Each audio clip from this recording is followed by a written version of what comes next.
Good morning, and I extend welcome as well. My name is Mary Fauver Holmes, and as a member of the Authors Selection Committee, it is my privilege to introduce our first speaker this morning, Xochitl Gonzalez.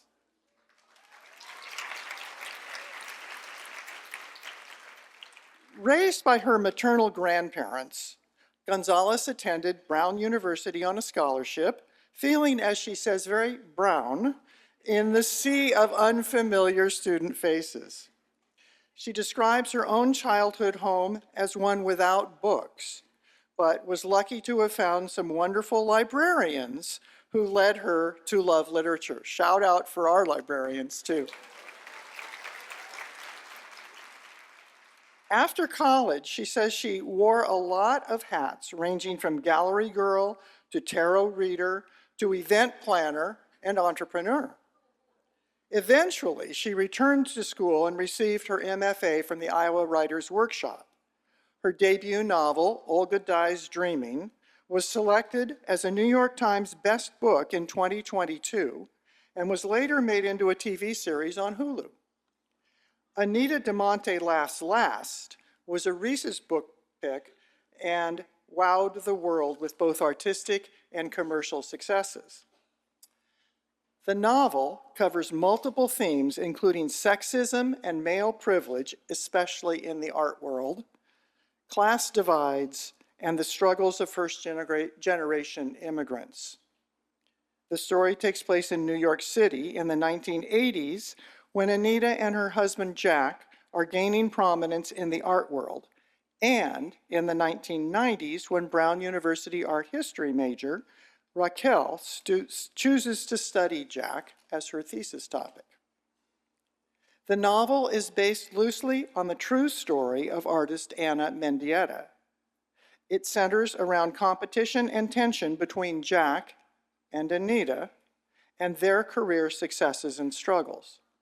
Somehow, Anita falls, or is pushed, from their 33rd floor apartment, and her revenge is exacted through several hauntings of Jack, especially with one very persistent bat.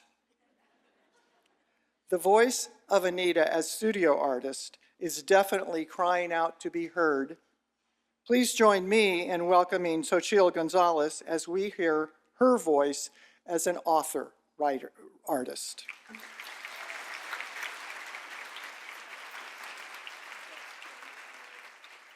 Thank you so much, Mary. Good morning, Pasadena, and thank you so much for being here bright and early to celebrate women authors.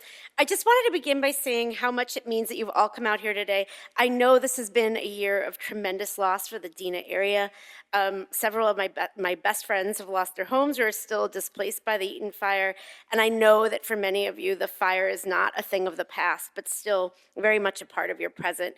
And my heart goes out to all of you, and I'm appreciative even more so that that amidst all that's happening here this year, you've made the time to celebrate women and women writers and reading and fiction. And I suspect that's because many of you feel the way that I do, and the way that I've always felt, which is that a great book is one of the most wonderful balms that a soul can find. They can bring comfort or insight, and they can help reconnect us by lending us a lens through which to see the world with the very sense of being alive. And I must say that it is this possibility of what books can do for others that made me decide to become a writer in the first place. And that decision came in a moment of feeling actually quite disempowered and really disliking that feeling. That it's what ultimately led me to finally pick up a pen, or probably more accurately, bang on my keyboard, and begin in earnest my first book. So I was asked today to tell my journey of becoming a writer, but really my journey to writing is two stories. One is very short. It began in earnest about 7 years ago when I turned 40, and I sort of just decided, and it led me to get my MFA at 43 and to publish my first book at 44. And on paper, in the context of a short biography that was read before I came on stage, my journey here might seem inevitable. A pretty fancy pants college and then an MFA from a prestigious writing program, maybe even a little easy. One day, it seems, I just decided. And a few short years later, here I am with 2 books written. Thank you so much for reading them, and the third on the way. But there's the second story in my journey to writing, which is really a journey to deciding. And that is a much longer story, and one that began with the discovery of a passion, but that also required many, many years of reprogramming myself and rethinking my purpose in the world and also the purpose of stories themselves. So a quick anecdote to set the table. As a writer, you get asked to do lots of little weird things. Some not that weird and some kind of weird. But recently, in honor of Independent Bookstore Day, someone asked me to write about my favorite childhood memory of my favorite childhood bookstore. And for a moment, panic hit me, which I then identified because of lots of therapy as embarrassment. The problem was I didn't have one, and I felt embarrassed to tell the person that asked me this. In the time and place where I grew up in the 80s and 90s, in deep blue-collar South Brooklyn, nobody actually bought books. Like, it wasn't that people didn't read books. They did. Danielle Steele and Judy Blume and Stephen King and Jonathan Grisham.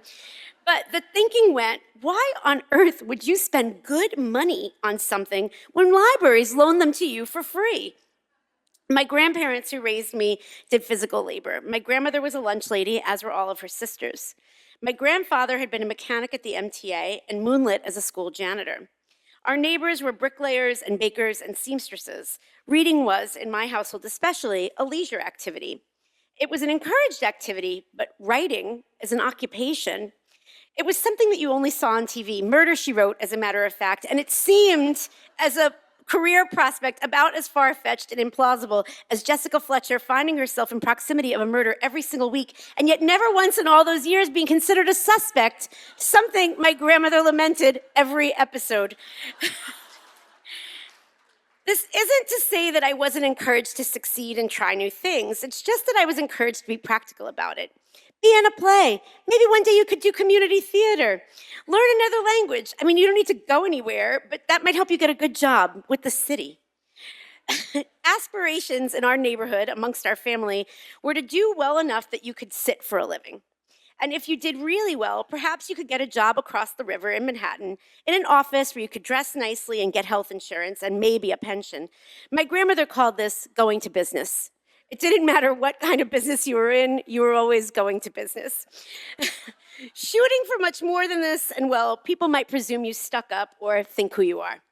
And that would be an embarrassment for everyone, to have a child in the family that thought who she was. Tall poppies were not encouraged. Ceilings for ambition were encouraged to be set low. Safety was the name of the game, and fear of fiscal ruin, of insolvency, of embarrassment ruled the day. It did not help matters that my family already had a black sheep, and unfortunately for me, that was my mother. My mother had also been raised among working people, and she decided that she was not going to use her education to get a nice office job, but to fight for the people that she'd grown up with politically, whether they wanted it or not.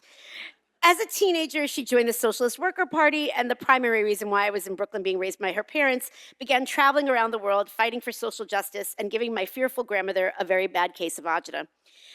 What we did not need in our family, I was told repeatedly, was one more rogue sheep.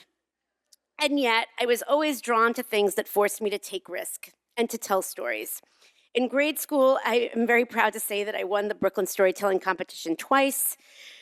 In high school, I wrote musical comedies with friends that we were lucky enough to perform. I took acting, I performed in plays. I had a word processor, and I'd write short stories with no certainty of what to do with them other than for them to exist. I would go to the movies, the matinees, or dollar second-run theaters constantly. I was in awe of the art of complete narrative that made you feel a certain way. And it was in high school when I did finally make it to a bookstore. When I was 12, these were clearly very different times, I was allowed to get on the subway and go to Manhattan by myself. My friends and I would leave Brooklyn as early as we could finish our chores and then wander the streets of Greenwich Village. We'd browse the Strand or Bleecker Bob's record store for hours and hours, pulling out CDs and books out of the dollar bin. I discovered Kerouac and Ginsberg and Edie Sedgwick and Jim Morrison. And it wasn't so much that I was shaped necessarily by the books and the poems as I was by the idea of the lives behind them. It wasn't then that I decided I wanted to be a writer, but that I recognized that there was another version of adulthood that I wanted, one that involves setting yourself free from other people's fears, and that maybe on the other side of that freedom, you could make some really cool shit. And so I decided for the first time to free myself. What made me want to go to Brown was how badly nobody else wanted me to go there. Many of my friends were skipping college to try and get trade jobs in theater and television. Many others were staying local to go to CUNY and to SUNY, our state and city universities. Brown, to my friends, was far, needlessly so. To my family, it was needlessly expensive, and worse, stuck up. I really thought who I was. But to me, it felt like a bridge to somewhere. I wasn't sure what. All it took was one rainy day wandering around Providence, seeing moody RISD kids writing in journals covered in paint. It was the 90s, and I was young and impressionable and had watched Before Sunrise too many times.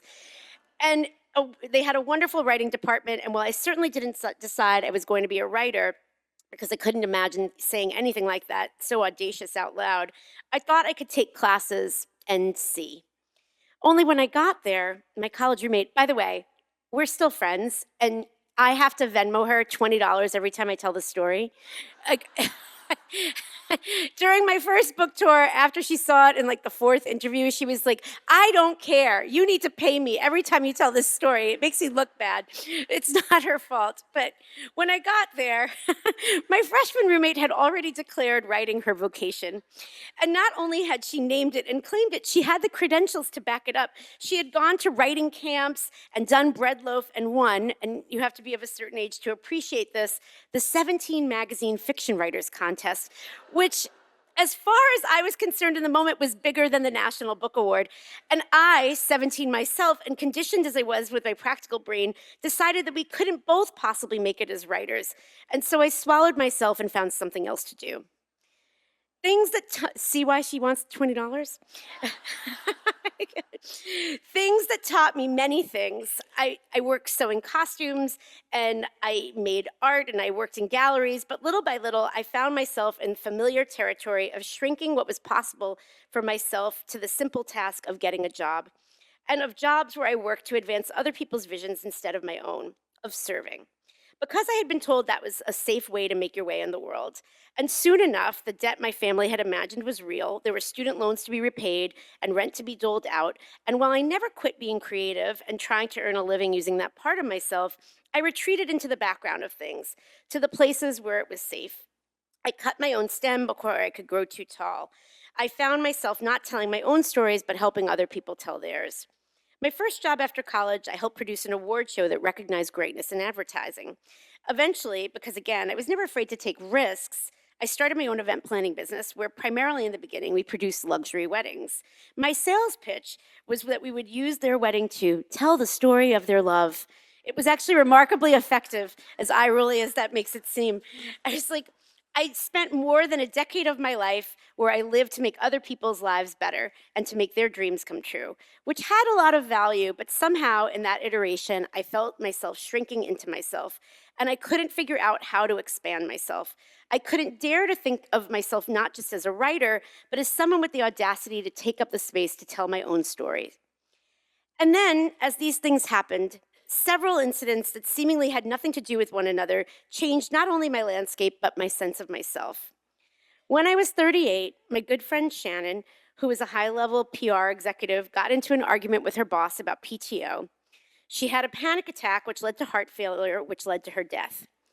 Shannon was in a coma for 2 weeks before she passed away.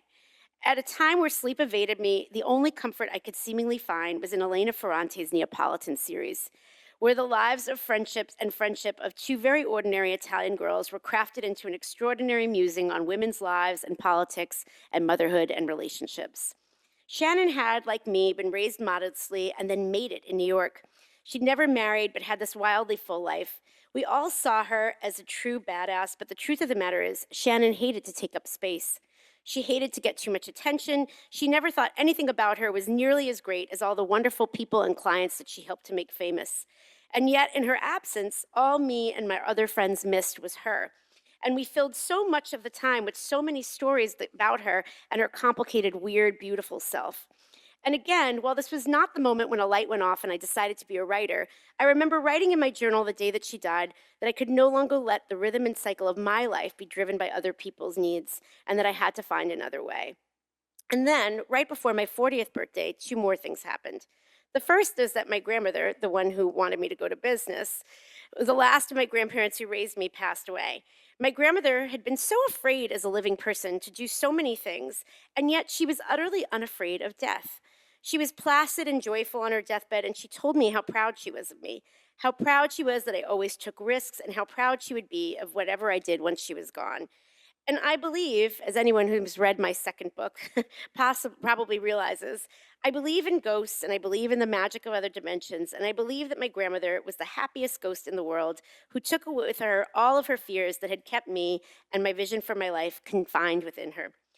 Because one day, shortly after her death, it was so clear to me that I woke up one morning and I said, I need to try to write.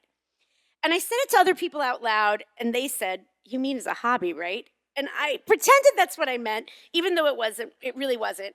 But even saying that I wanted to try to write at that point was a very big deal. You see, I was running a small business that left me no time to try and do anything like that.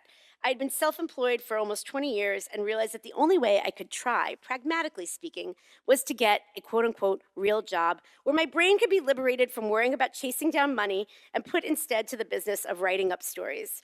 And so, ironically, in order to truly free myself up to do what I wanted to do, I ended up doing what my grandmother had always dreamed of for me, and I got a job in an office with this working for the city and went to business every day. Every morning, I woke at dawn and wrote before I ran into the city to my day job. I applied for writing conferences and to writing contests. I joined a writing group. I changed my whole life in order to focus on this one thing that finally, after all those years, made me feel unshrunk. And yet, there was still one more very important piece to the puzzle that shifted the moment of deciding to write to deciding to be a writer. And that was actually Hurricane Maria, which was so close to my 40th birthday that I had to cancel my celebratory trip to Puerto Rico. My mother's family is Boricua via New York. The politics, being a US colony, had long been part of my mother's activism and had always been a part of my consciousness. I'd been watching the political circumstances on the island before Maria with worry and after Maria with devastation and tremendous frustration.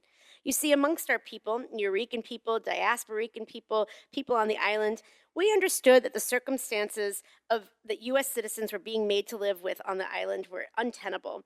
But it seemed that no one outside of our community knew or cared beyond the tragic images being broadcast around the hurricane and the government's response. But as everyone in this room knows, a disaster is longer and deeper than the media's attention span. Lives are altered for months and years and sometimes lifetimes. And I remember thinking about the power of narrative in that moment. And I remember thinking about those movies that shaped me at the Second Run movie theater. I remember thinking about the Neapolitan series and these ordinary women making a whole city and time feel so real. And I remember thinking about every book that had shifted my life's perspective while reading it on the subway to meet a client or to get to our tiny office, and feeling wildly audaciously that perhaps I could write a novel and tell a story that would make my people and our community and the situation in Puerto Rico and New York more real than any news story ever could. That I could write something that could make us feel seen. And perhaps because I'd been so conditioned to be of service and conditioned pragmatically to be useful, it was only then that I saw the desire to be a writer, not as the assertions of an arrogant egoist who thought who she was, but of an artist who could help in the tiniest way shape the way people see and feel about themselves in the world. And it was then, really only then, that I decided that my vocation was to be a writer. I was about 41, and I was sitting in my apartment in Fort Greene, Brooklyn, and I had just written what would become the first chapter of my first book, Olga Dies Dreaming. As I wrote in Anita Damonte, for some people, the distance in deciding and doing is a chasm, and I am lucky that I am not one of those people. Coming to your vocation a little later in life that is often celebrated comes with many perks. One is confidence. I valued so many of the lessons that I learned getting my MFA, where I was able to finish my first book, but I had a keen sense after all those years of reading and reading and reading and living of what and for and who I wanted that book to speak deeply to. Another benefit is experience. I learned in all my years of business that the more specific you can make something, paradoxically, the more universal it becomes. Olga, about a wedding planner to the rich from working class South Brooklyn, might as well have been fantasy fiction for my readers in India or Italy or Australia.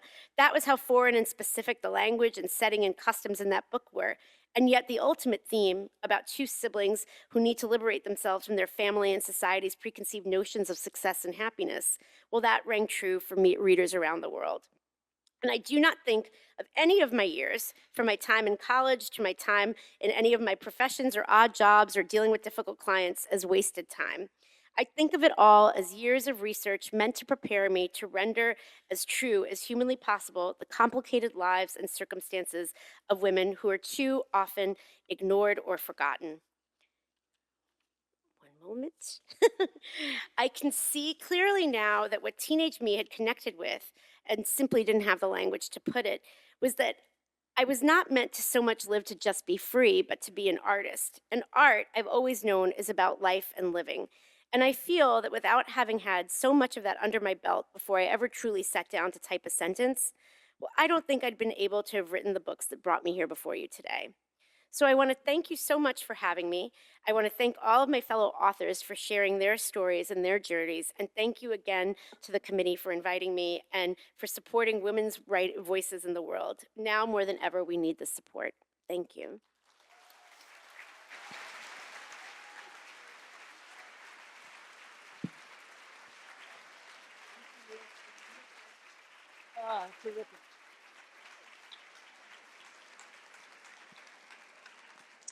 Thank you.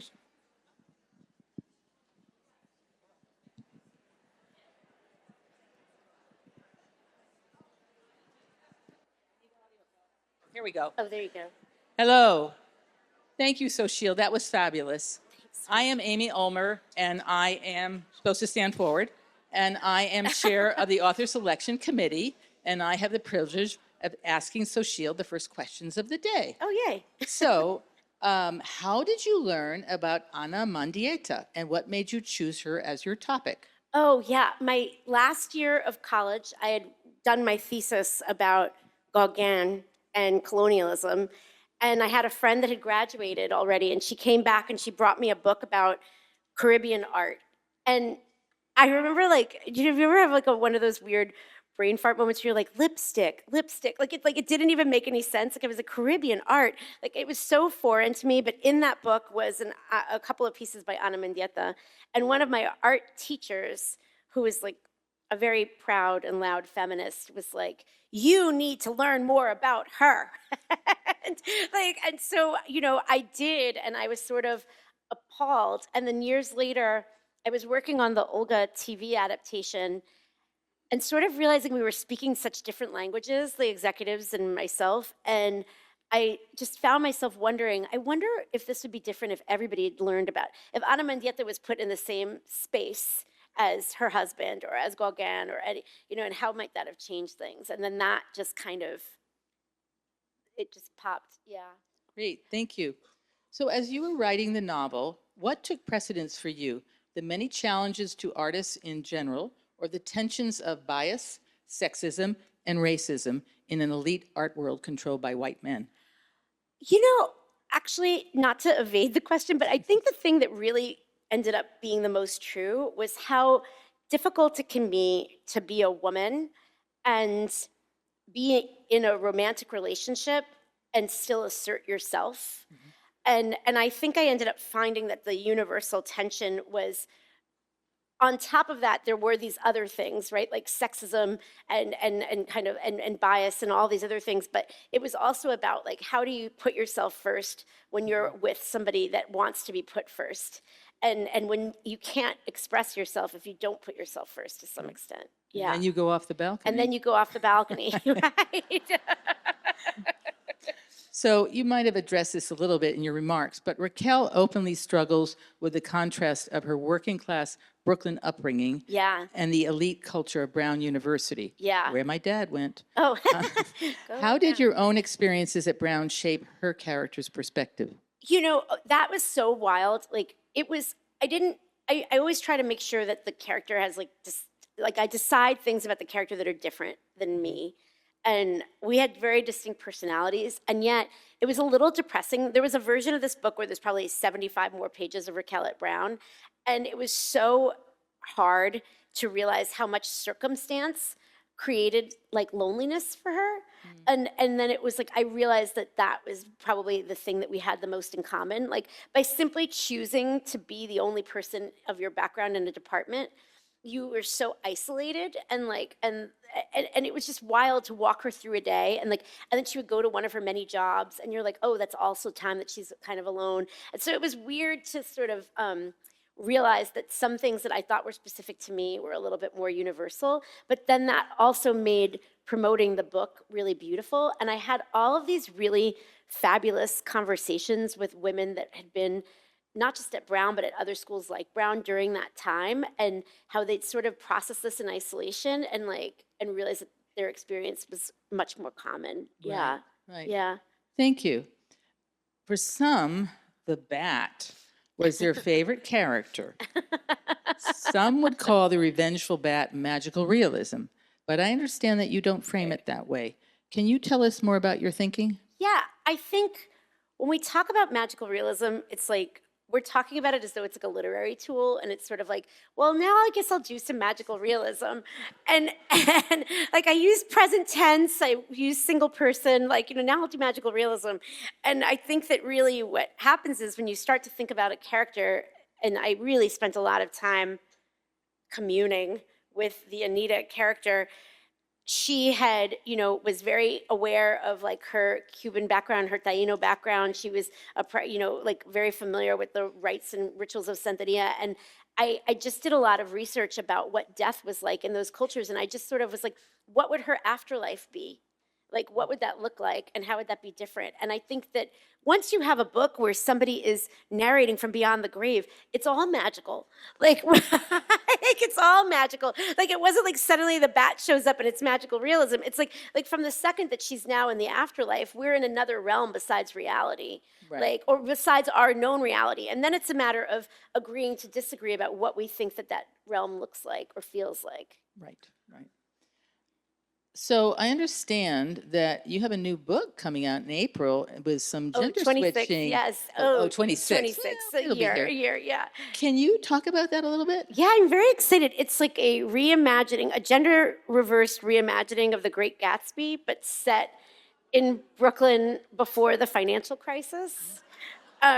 So I'm very excited, and it's been a great world to revisit, but also like it was a similar period of kind of excess in America, I think, that was fun to watch the parallels. Yeah. Okay, so it's ready to go, but almost not ready to go. Okay. Yeah, almost ready to go. My editor would say, almost. On another note, you write for The Atlantic. Yes. And have a very busy Instagram presence. How do you do this and write novels? And are you having fun? I am having fun. I have somebody who helps me with the Instagram, so I don't actually spend a ton of time thinking about that. But The Atlantic, I spend a ton of time thinking about it. I will just say, to plug the Atlantic, it's like a real magazine with a giant fact-checking department, and so I'm very proud of that. I think I'm having a lot of fun. I'm having a lot more fun doing journalism than I ever thought that I could. I think I didn't know I was bred. Like, actually, I should have stumbled on that sooner because I've always been nosy, and that's basically what my job is. And so I love it. And I find that, like, I just sort of carve out time to get into the fiction world. So, like, I was saying I was out here in California for like 4 months just working really on the novel. And then I go back to like my other stuff. But they're very flexible because they're supportive of my other life, which is nice. Yeah. Back to the book. Literature and studio art are different beasts in a way, but I'm wondering how you see the overlap of the art and cultural worlds with the literary world and what your experience has been. And I hope that's not too complicated. Oh, no, that's not too complicated. I mean, I think one of the things that was like interesting to me was when I was doing my MFA, I was working, weirdly then also working on the Olga pilot. Like, it was a strange time. And somebody working on the pilot was like, well, we're all artists. And I thought to myself, it's so interesting because sometimes I don't know that writers think of themselves so much as artists as they think of themselves as writers. Right. And I always find that a fascinating and kind of fun debate to have with people. I think that sometimes we stay a little more sequestered and like amongst each other. And whereas like, friends that I have that are like sculptors or filmmakers tend to kind of, hyperpollinate, but some people do. And I just try to hyperpollinate, like, and go as back and forth through, flit around and hear what people are doing and how they're processing things. And for me, I love it. Yeah. Yeah. I like hyperpollinate. Yeah. That's good. So one last question. I know you were here, as you mentioned, well, you might not have mentioned this, but you're very aware of the tragic wildfires Yeah. here. Do you think that that experience will inform your writing in any way? I don't think that it couldn't. I don't know how it will, like, and I don't know it'll be literal, but I think there is something about, you know, there is something about just like this immense sense of something much bigger than you. And, fleeing anything is like it was a really visceral experience, right? Like, and so I don't know how it won't show up somewhere. And I don't know exactly how. And I try not to overprogram. Like I let it seep in here. But like it was a profound moment of, and also of just of thinking about, it's all real, right? Like it's like the things that we've been dreading were about, felt like they were upon us, and that Yes. is very like that's a big reality. And so, yeah. Like it will, but I don't know exactly how. Okay. Yeah. Well, I think we're all really glad that you didn't go into business. So thank you very much. Thank you